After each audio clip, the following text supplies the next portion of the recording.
Bienvenue sur Top Invest, la chaîne des top d'investissement. Ici, on parle essentiellement d'entreprises de qualité. Avons-nous une opportunité d'investissement sur Toll Brothers? C'est la question à laquelle on va essayer de répondre en se basant sur les états financiers de la compagnie. Je rappelle que ceci représente uniquement mon point de vue et non un conseil d'investissement. Et comme d'habitude, je me réserve le droit de me tromper. C'est une entreprise ici, une demande d'un abonné Top Premium. Je rappelle que dans le service Top Premium, vous pouvez faire des demandes d'analyse quantitative comme celle qu'on va faire présentement ici aujourd'hui, plus d'autres éléments. Donc, le lien est dans la description de la vidéo.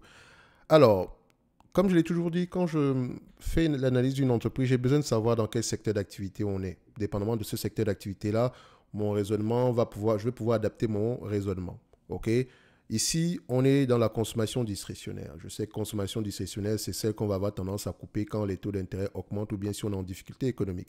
Également, dans quelle industrie ici, on est dans tout ce qui concerne ici construction résidentielle. Donc, c'est household durable, mais attention, il faut regarder spécifiquement, c'est la construction résidentielle. D'accord? Parce que dans ce segment-ci, il n'y a pas que la construction. Donc, ce qui veut dire que les taux d'intérêt affectent positivement et négativement ce business-ci. OK?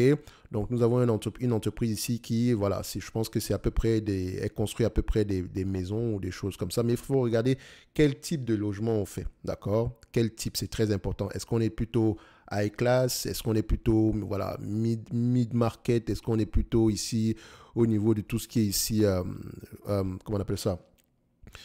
Mobil-home ou ce genre de choses-là. C'est important à aller regarder. Donc, maintenant, pour ceux qui ont l'habitude de regarder les entreprises dans le secteur immobilier, surtout les constructeurs, il faut regarder à peu près est-ce qu'ils détiennent des... Est-ce qu'ils gèrent énormément d'inventaire, surtout les terrains, parce que c'est important. D'accord, il faut généralement aller vérifier ça ici. Mais bref, on ne va pas regarder on va pas parler ici de l'économie en général dans ce segment d'activité-ci en particulier. Donc, je vais aller directement au niveau de l'analyse ici. Donc, dites-vous que quand on regarde ce genre d'entreprise, il faut faire très attention par rapport aux prévisions. D'accord? Les prévisions sont positives en période aussi, en marché haussier et elles sont généralement très négatives en marché baissier. Aujourd'hui, qu'est-ce que vous constatez ici? Donc, je vais regarder à peu près les revenus. D'accord? Croissance des revenus, très bien. Stabilité des marges brutes ou bien croissance. Qu'est-ce qu'on a en termes de marge brute ici? On a plutôt une croissance des marges brutes. Regardez bien les dates. Accélération à partir de 2020. N'oubliez jamais la pandémie par là. Avant ça, on avait plutôt une stabilité. OK? C'est important d'aller regarder pourquoi est-ce qu'on a une accélération ces derniers mois. OK? C'est bien d'avoir tout ça, mais également, je vais checker l'EBITDA ici en termes de marge. Est-ce que ça va dans le même sens? On constate également que c'est la même chose. Comme je dis toujours, quand vous allez lire les rapports financiers, pourquoi est-ce que les marges augmentent? Qu'est-ce qui pousse l'augmentation des marges ici? C'est important. OK? Est-ce que la demande est extrêmement élevée au point où on a la possibilité d'augmenter les marges? Et si c'est le cas, pourquoi est-ce que la demande est élevée? Parce qu'il faut regarder la dynamique derrière. Parce que une fois que vous connaissez la raison, vous pouvez également entrevoir quels sont les éléments qui pourraient pousser à ce que cette entreprise ait des résultats moins élevés. Parce que c'est une compagnie qui est cyclique. Ne l'oubliez jamais. OK? Quand tu vas checker ici les net income et les free cash flow, qu'est-ce qu'on constate? Est-ce que ça parle le même langage? Est-ce qu'on va dans le même sens? Ici, il faut également vérifier si elle n'a pas un bras financier. D'accord? Donc, est-ce qu'on va dans le même sens? Plus ou moins, oui. On ne va pas se dire ici, parce que de temps en temps, si on additionne tout ceci, on va se rendre compte que les free cash flow auront tendance à être plus élevés, aller dans le même sens que les net income. Si c'est le cas, donc, on va checker les marges. Est-ce que les marges vont dans le même sens? Est-ce que les marges augmentent ou bien restent plutôt stables? Alors, ici, on a à peu près une stabilité, enfin, je ne dirais pas une stabilité des marges, vous comprenez juste qu'on a également une croissance des marges sur les derniers mois. OK, on a des marges ici qu'on n'a jamais eues dans ce business-ci. Pourquoi? Quand je dis jamais eu, techniquement, on les a déjà eues, mais la dernière fois qu'on a eu des marges aussi élevées, c'était en 2006-2007. Est-ce qu'on a besoin de parler? Je vous laisse aller vérifier ce qui s'est passé à cette période-là. Je ne dis pas que c'est la même chose aujourd'hui, la dynamique est peut-être différente, mais ça reste une compagnie cyclique. Et vous savez que c'est une compagnie cyclique, on doit normaliser les résultats. Et encore, dans ce genre d'industrie, si je vous dirais que pour l'évaluer, vaut mieux l'acheter à un prix qui n'implique pas la variation ici des bénéfices nets ou quoi que ce soit. Donc, c'est-à-dire que regardez les actifs tangibles par action. Surveillez également l'inventaire. OK? Donc, quel est le tangible book value ici en date d'aujourd'hui? Ce tangible book value-là a tendance à augmenter. OK? Parfait. Maintenant, si je dois l'évaluer, si j'aimerais idéalement l'acheter à un prix aux alentours de ces actifs tangibles nets par action. Et je constate ici que ce prix-là sera aux alentours de 60 $ l'action. Aujourd'hui, on me vend cette compagnie-ci à 80 $ l'action. Est-ce que c'est intéressant? Ça va dépendre de beaucoup d'éléments. Je ne dirais pas que le prix est mauvais aujourd'hui, mais il est bon dans le sens où le prix est intéressant si et seulement si le cycle reste à ce niveau pendant très longtemps. Est-ce qu'on peut garantir qu'on va rester à ce niveau de cycle-là? Ça serait très difficile. C'est une question, c'est très difficile à répondre. Il est très difficile de répondre à cette question si on n'a pas à peu près un avis sur la dynamique même dans ce secteur d'activité. OK? Donc, s'il faut un prix idéal ici, pour moi, ce serait aux alentours de ces actifs tangibles par action. Mais il n'y a pas une grosse différence entre les deux. Ici, on voit plus ou moins ici, voilà, on a à peu près un 20 à 25% de différence par rapport au prix actuel. D'habitude, le marché paye combien de fois les actifs tangibles par action?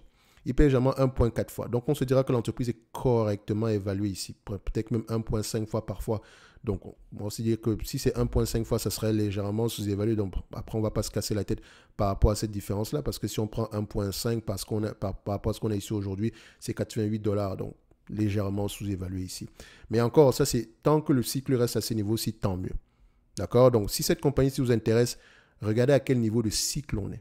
Et quand je dis, c'est pas comme si vous allez avoir une réponse que, oh non, on est dans un cycle, on a le cycle est presque est toujours aussi, il y a de bonnes chances que ça continue. Donc, il faut regarder ici la population, la demande de maisons, la demande de nouveaux permis de construire, etc. Quelles sont les régions où il y a à peu près le plus de demandes?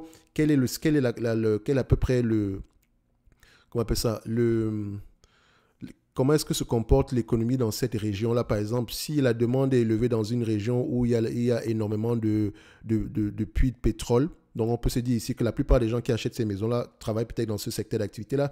Donc, tant que ce secteur d'activité-là se porte bien, la demande de maisons pourra également se porter bien. D'accord? Mais bon, donc vous constatez ici que s'il y a un ralentissement dans ce secteur économique-là, il y aura de fortes chances que la demande de maisons ralentisse un tout petit peu. Et maintenant, si on assume ici également un risque financier, il y a également de fortes chances, quand je dis risque financier dans le sens où est-ce qu'on a un portfolio de prêts?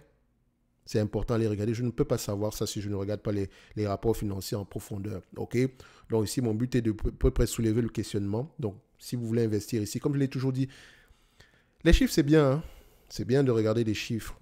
Mais ce qui va vous aider à maintenir vos positions à long terme, c'est en vous posant le maximum de questions possibles.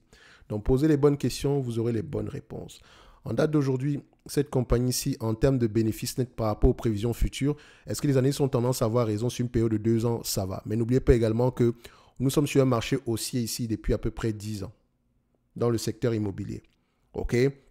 So, en date d'aujourd'hui, pour ce business-ci, c'est une entreprise qui ne va généralement pas se négocier à plus de 10 fois les bénéfices. On aura tendance à être à ce niveau-là. OK? Donc ici aujourd'hui, par rapport aux prévisions futures, on va se dire vous allez voir ici, par rapport aux prévisions de bénéfices nets futurs, le marché aura tendance à vous dire, si on se base sur les bénéfices nets ici, on sera légèrement sous-évalué. Mais encore, il faut également prendre en considération la dette nette, cette chose qu'on n'a pas pris ici. Est-ce qu'on a une dette nette ici aux alentours? On a une dette nette ici aux alentours de combien? De 2 milliards 200. OK?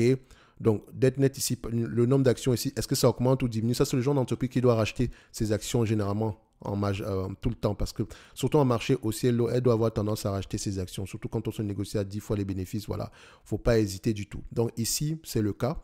On a 112 millions, vous voyez que c'est à peu près, elle bouffe littéralement ses actions. C'est une bonne chose. D'accord? C'est une bonne chose. Il y a des gens qui n'aiment pas le rachat d'actions, mais le rachat d'actions, laissez-moi vous dire que économiquement parlant, c'est comme si on vous avait reversé un dividende et que vous avez dépensé ce dividende-là pour acheter d'autres actions. Donc, vous avez réinvesti ces dividendes-là. La question qu'il faut vraiment se poser, c'est s'il est judicieux pour l'entreprise de racheter des actions à ce moment-ci. Donc, ici, si l'entreprise, vous avez versé le dividende plus le rachat d'actions, vous aurez eu à peu près un rendement aux alentours ici de 4,7%. D'accord? Donc, vous constatez ici que l'entreprise, non seulement elle a racheté ses actions, elle a payé un dividende, elle a racheté des actions, elle a remboursé une partie de la dette. Donc, si on vous avait reversé la totalité de cet argent-là qu'on a dépensé, en plus de payer le dividende, l'argent qu'on a dépensé pour acheter des actions et payer une partie de la dette, ici, vous aurez eu 10% de rendement en termes de dividendes. D'accord? C'est comme ça qu'il faut regarder les choses. Pas juste regarder, le dividende ici, c'est 1%, c'est rien du tout. Non, non, non, non, non. C'est pas la bonne façon. D'accord? C'est pas la bonne manière de faire les choses ici. OK? So, en date d'aujourd'hui, tant que le cycle reste haussier, d'accord, on ne surpaye pas au prix actuel. On ne surpaye pas au prix actuel. Mais quand vous allez investir sur cette compagnie-ci, il est très, très important pour vous, d'accord, de pouvoir maintenir, comment dire ça? C'est important ici d'avoir une idée générale de où est-ce qu'on se situe dans le cycle. D'accord? Ça semble être sous-évalué ici aujourd'hui. Je dirais même qu'elle est sous-évaluée. Mais je sais également que c'est le genre de business, quand je vais l'acheter ici, je m'attends il faut que je sois prêt à supporter la période difficile ici. Donc, là, ma priorité, ce serait de voir une entreprise qui a les capacités de rembourser sa dette ici. Actuellement, on s'attend à 10 dollars l'action ici pour les mois à venir. Donc, en date d'aujourd'hui, quel est le niveau de dette nette par action ici? C'est combien? On a à peu près une dette nette par action aux alentours ici de 20 dollars. Donc, en 2 ans, elle peut repayer sa dette avec les bénéfices nets actuels. Si on arrive à un cycle baissier ici qui se prolonge, on aura tendance ici à ne pas gagner de l'argent pendant une courte période de temps. Donc, il sera important pour cette compagnie ici de laisser la dette à un niveau assez bas ici. D'accord? Mais attention, quand on a un cycle haussier ici, on aura tendance ici à avoir une dette nette par action, une dette nette sur EBITDA ici inférieure à 5. C'est une bonne chose. Mais également, n'oubliez pas que l'EBITDA ici est boosté par l'augmentation des revenus. Donc, il faut faire attention. Si l'EBITDA diminue, on aura tendance à avoir une médiane ici. On aura tendance à avoir une médiane ici qui augmente. C'est la raison pour laquelle je demande, il est très important pour cette compagnie ici d'avoir le moins de dettes possible. Et ne confondez pas, je ne suis pas en train de vous dire qu'elle est très endettée. Mais je veux voir ici un niveau de dette très très bas. À peu près ce qu'on avait eu aux alentours ici de 2010. D'accord? C'est important. Donc, il faut également regarder pourquoi est-ce que cette dette nette-là augmente. D'accord? Ici, je pense qu'on a fait une acquisition à cette période aussi. Donc, il est important pour moi, pendant le cycle haussier actuel, qu'on rembourse le maximum de la dette ici. Donc, quand je vais lire les rapports financiers ici, je veux que l'entreprise me parle énormément de dette, de remboursement de la dette. Je veux voir à peu près quels sont les objectifs. Est-ce qu'on prévoit avoir 500 millions? Je ne veux pas qu'on me parle ici de dette nette sur EBITDA ici, de tel chiffre. Je veux une dette nette. Si on utilise l'EBITDA ici, je veux qu'on prenne l'EBITDA moyen. Mais attention également, elle a fait une acquisition ici. Donc, c'est-à-dire que ces EBITDA-là seront à peu près, il faut que ça prenne en considération la moyenne de cette entreprise, l'entreprise qu'on a acquis à cette période-ci. Donc, vous voyez que ça complexifie les choses. Donc, c'est pour ça que je reste avec un chiffre en tête. Je veux absolument que cette compagnie-ci ait une dette nette de moins en moins élevé. Aux alentours de 1 milliard par là, ça pourrait être déjà être une bonne chose. Et encore une fois, je précise qu'elle n'est pas très endettée. Faites très attention. Donc, Toll Brothers, ici, si tu veux y investir, important de te renseigner sur le secteur d'activité, le secteur immobilier aux États-Unis. Quelles sont les métriques que tu dois aller regarder? OK? Donc, je vais me limiter là. Donc, si la personne, si l'abonné Top Premium en question a des questions, s'il a des questions par rapport à l'abonné Top Premium en question, non, s'il a des questions, ça n'a pas de sens ça. Donc, s'il a des questions, n'hésite pas à me contacter. Donc, si tu as un questionnement par rapport, et tous ceux d'ailleurs qui auront des questions par rapport à ce secteur d'activité-là. Donc, je vais peut-être aller lire sur le segment d'activité, voir à peu près qu'est-ce qui pousse ces entreprises à avoir ces bénéfices nets là à ce niveau. Donc, c'est ce que je fais généralement dans le service Top Premium. Donc, généralement, je ne promets aucun rendement. Donc, si vous me posez des questions par rapport aux entreprises, je prends la peine d'aller à peu près, si j'ai un avis par rapport au secteur d'activité, je pourrais vous le donner. Également, si je peux vous orienter vers la bonne information, je vais également le faire. Si vous avez également des questions par rapport à ce secteur-là en particulier, je peux également y répondre si j'ai un avis à donner par rapport à ça. Mais voilà, le but ici est de faire de vous des investisseurs indépendants. Plus, si vous posez les bonnes questions, vous aurez généralement les bonnes réponses. Ok, donc ici, il ne suffit juste pas de regarder les bénéfices nets. Ici, je vous dirais que quand on regarde ces bénéfices nets, on va se dire qu'on est légèrement sous-évalué en date d'aujourd'hui, mais également, il faut reconnaître à quel niveau de cycle on se retrouve. D'accord? C'est très important. C'est la même chose avec que ce soit dans les mobile homes, que ce soit ici les vendeurs de bateaux ou quoi que ce soit. Ok? Donc, pour ceux qui sont investis sur Toll Brothers à 80 dollars, ce n'est pas un mauvais prix. Ok, ce n'est vraiment pas un mauvais prix. Mais une fois que tu acceptes de payer 80 dollars ici aujourd'hui, il faut être prêt à payer 40 dollars également quand le cycle va se retourner. Ça ne veut pas dire que tu l'as acheté à un niveau très élevé. C'est comme on dit, c'est cyclique. D'accord? Donc, il faut regarder l'état des lieux ici dans le secteur, sur le marché immobilier américain. OK? Est-ce qu'on est en pénurie? Quel est le pourcentage? Quel est l'âge moyen de la population qui achète ici aujourd'hui? Est-ce que ce sont les 30-40 ans? Est-ce que les 30-40 ans en question sont plus nombreux que les 60, c'est pas moi, les 60-70 ans ici? Est-ce qu'il y a un maximum de maisons qui va arriver sur le marché ici parce que la population est vieillissante? Donc, ça dit qu'on aura plus de maisons d'occasion ici avant. Bref, il y a énormément de questions à poser. D'accord? Où est-ce que Toll Brothers opère? Donc, il faut poser les bonnes questions, les amis. Allez lire vos rapports financiers si cette compagnie vous intéresse. Ne vous laissez pas avoir par les bénéfices nets, par les multiples uniquement. Je veux que vous alliez plus loin que ça. Aujourd'hui, ça semble être sous-évalué. Pour moi, ici, Toll Brothers, je dirais ceci. Par rapport aux prévisions actuelles, et encore à prendre avec des pincettes, on est légèrement sous-évalué. Normalement, elle pourrait s'échanger aux alentours d'une centaine de dollars ici, donc ça pourrait être assez intéressant à aller regarder en profondeur. Mais n'oubliez pas également ici que ce cycle-là, comme le marché l'indique, il peut se retourner à tout moment, donc il faut rester prudent. Idéalement, j'aimerais payer un multiple ici par rapport aux actifs tangibles par action aux alentours de la moyenne. Et c'est exactement ce qu'on a ici. Elle s'échange à peu près aux alentours de la moyenne de ces actifs tangibles par action. Tant qu'elle continue à racheter des actions ici, tant mieux. Le dividende dans lui-même ici, il est safe, ils peuvent reverser bien plus que ça. Donc, ici, quand je vais lire les rapports financiers, il faut également qu'on me parle de remboursement de la dette et je mentionne encore que le niveau de dette n'est pas assez élevé par rapport à ce qu'elle gagne en date d'aujourd'hui. OK? Merci. On se donne rendez-vous sur la prochaine vidéo. D'accord? Et n'oubliez pas, en lien dans la description de la vidéo, vous avez le service Top Premium ainsi que la Top Newsletter qui est gratuite où on partage généralement ici des notes d'analyse sur le secteur ici, sur les secteurs d'activité, non, uniquement en Amérique du Nord généralement, d'accord? Parce que j'ai une préférence pour ce secteur, pour cette zone-là. D'accord? Et pour ceux qui n'oubliez jamais que moi, je ne vis pas en Europe. D'accord? Je n'ai pas de PEA ni quoi que ce soit.